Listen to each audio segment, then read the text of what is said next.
here we are, Tyler and Mike. We're out doing our interviews to bring further awareness for the floods here that hit Nashville 6 months ago, almost to the day. We're here with Randy and Wendy Zupa. Thank y'all for having us. Sure. Come and interview y'all. Glad to talk to you. So, just tell us briefly. Give us an idea of what your night was like when the floods hit. I guess it was a 2 or 3 day span there. Yes.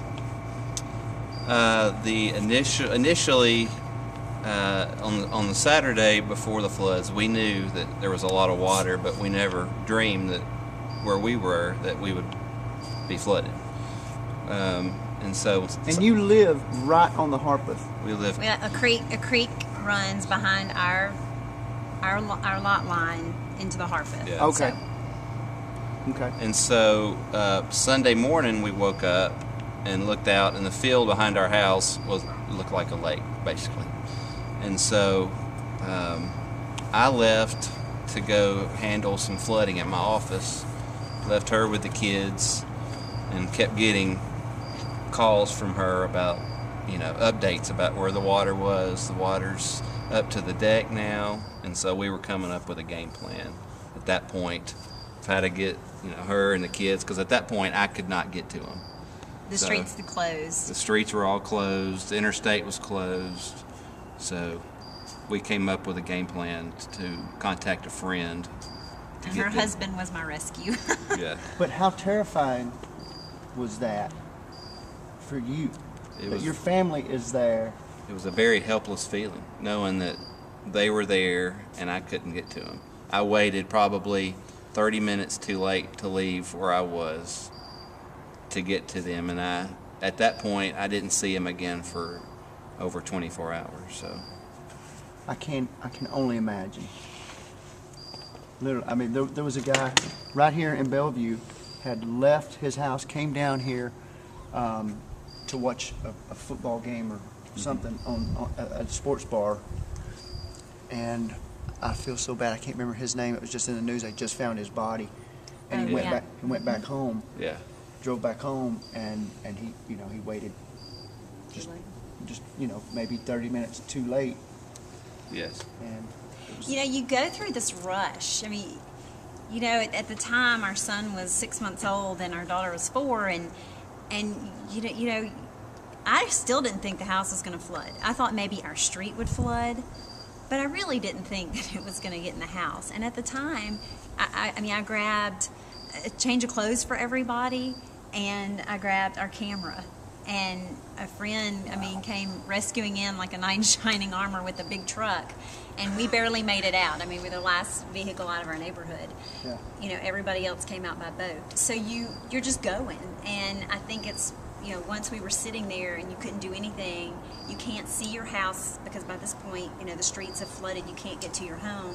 You have no clue what's really happening, and it's a very helpless feeling where it's just, are you kidding? This is really happening? Okay, so now when you guys left, how long was it before you were able to go back and see your house and see the damage? It's probably about 30 hours later. So. And how bad was the damage? We had.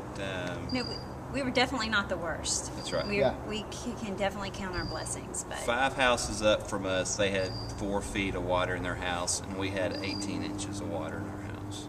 Enough still to have to completely to be a mess. 4 feet in the garage, and then about 2 feet or so in the house, and enough to cause a mess. Just a mess. Yeah. But we definitely felt like we were lucky. Some of the lucky ones. I know I left a few days. We had to cancel a radio show out here in Bellevue, and then a couple of days later, after the waters had receded enough, we were able to come over here, and we were able to go through the plantation.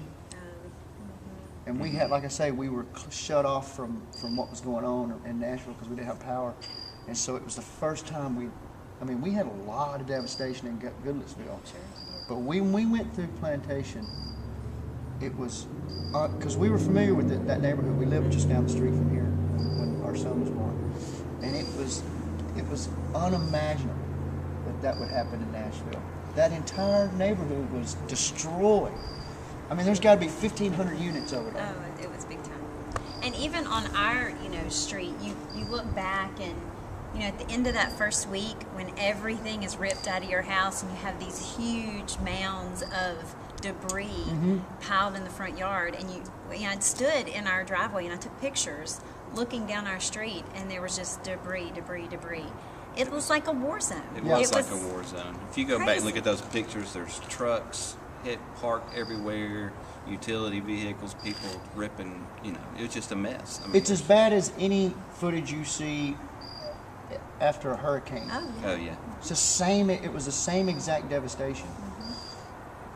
But America still doesn't. Nobody knows it though. Nobody understands the magnitude. This is one of the greatest natural disasters in American history. People don't even know it. Yeah. And we're not prepared for those kind of things. We're not prepared for flood here. Did you guys have any flood insurance? No, we did not. Because we weren't in a floodplain. We were. I would have never thought. Like you said, we had this huge field behind our house that ran to a small creek that, for the most part, very little water ever ran through. And when I left our house that morning, even though the water was laying in that field, it would have had to get 15 feet to get in my house. I never dreamed that water would get going on 20 feet to get into our house. So.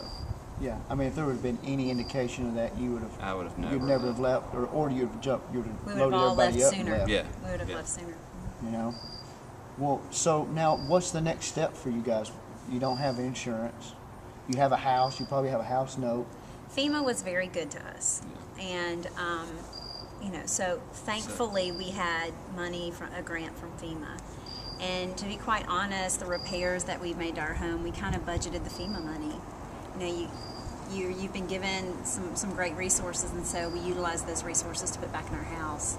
But as far as we had how we reacted the day, within 24 hours, our house was gutted.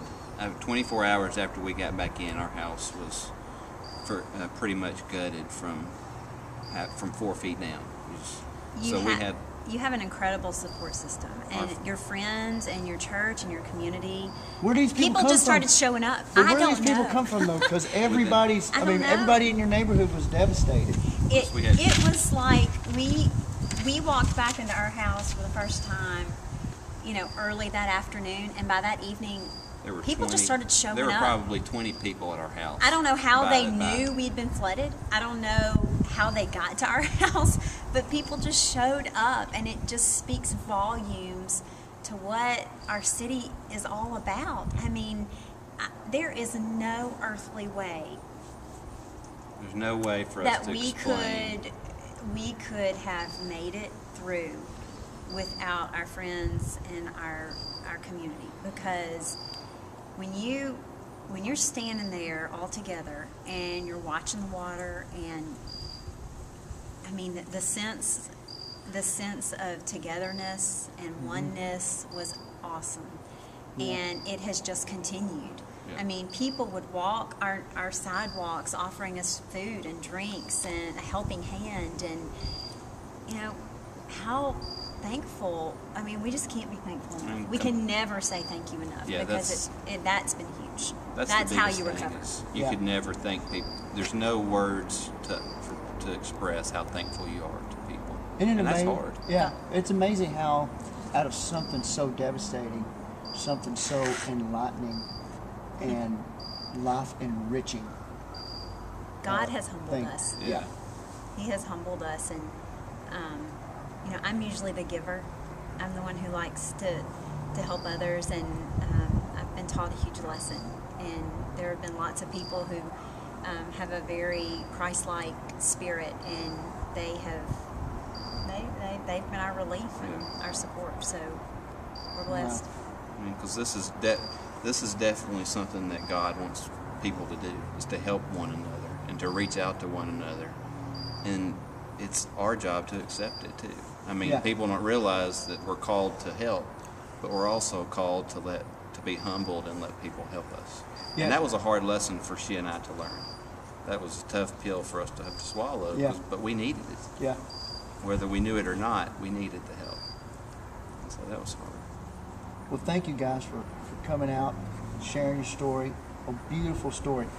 Devastation, disaster, horrifying situation turned into We're glad to be home, and Thankfulness. we look forward to other people sharing that same experience of being home. thank you guys. Thank you. Thank you. Appreciate it.